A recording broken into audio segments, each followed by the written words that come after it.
এই চেয়ারে যারা বসে ওয়াজ করে চলে গেছেন,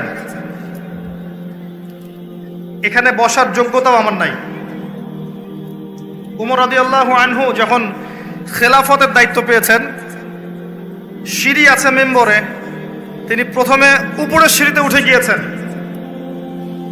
কিছুক্ষণ পর হঠাৎ তার কি জানি মনে হলো, তিনি আস্তাগফিরুল্লাহ পরে আস্তে আস্তে নিচের সিঁড়িতে নেমে আসলেন।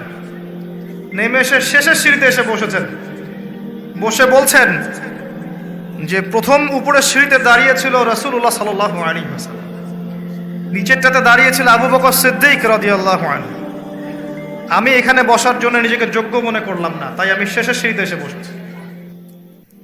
যত আল্লাহওয়ালা মানুষের সোহবতে যাবেন আপনি আত্মশুদ্ধি পাবেন।